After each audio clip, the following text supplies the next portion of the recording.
many years ago, let's say in the 60s or in the 70s, this move was considered to be totally innocent because black could play d4. But now we know that after e4, knight d4, white could play even either b4 or even such a strange move like bishop e2 or knight e5. And despite black got some control in the center, its knight on d4 is not very solid.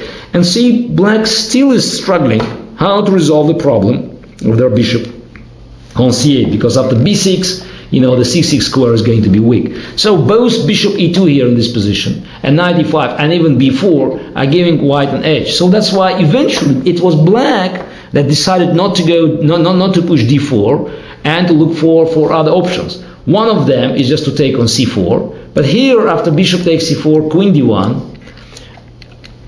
outside of a part of normal rook takes d1, followed by castle and e4, which was played several times, and one of the nice games was won by Kramnik against Yusupov in rapid chess in Moscow in 1995, I think. There is also king takes d1, which seems a little bit illogical, but in fact has plenty of logic, because in the endgame, when queens are exchanged, the king is normally located in the center. So the e2 square is an ideal square for white's king. And then if we consider it's an ideal square for white's king, then white to bring rook from c1 to d1, while we can just put a king on e2 and to bring rook on d1. So saving time, because rooks on c1 and d1 are also ideally located for this configuration. So black normally refrains from this endgame. Also, Kramnik himself made a draw against Boris Gelfand, playing rook d8 check, king e2, and bishop d7. But more often, black plays here a6, trying just to keep some pressure and preparing, the retreat for bishop on a7. So, and after cd5, ed5. White cannot take on d5 because knight takes d5, rook c5, knight takes f4, and now you cannot take on a4 because of queen a7 check. But if you take on d8, then probably knight g2 is good enough to equalize. Bishop g2, rook takes d8. Also black could take on d5 with a queen, probably. Take with the queen, knight takes d5, rook c5, take on e4, and then probably play even bishop g4, having also sufficient compensation. Even probably starting with rook e8 check here, and then playing bishop d4, because knight e5, f6 is just white is losing the piece. So after a6, the best line for white would be to play b4 here.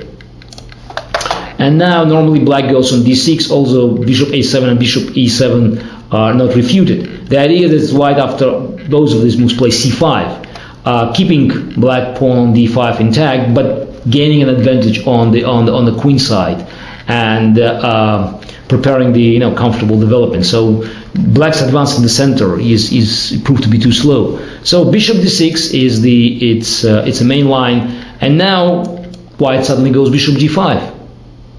So, and after a5, b5, knight e5, bishop e5, c5, another complicated position just occurred. And white gave up, its position in the center, but as you could see, had a big advantage on the queen side, because pawns are advanced, and then black bishop is still on c8. So we can look at number of games, namely again Kramnik, Anand, and a few others, and so far there is no final verdict in this position. The game is complicated, and for instance, after a4,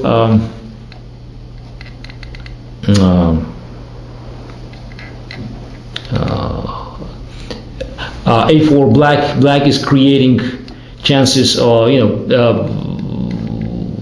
related to the queen a5. White must play f4, bishop c3, rook takes c3, then h6, bishop takes f6, queen takes f6, queen d4. That's the, yeah.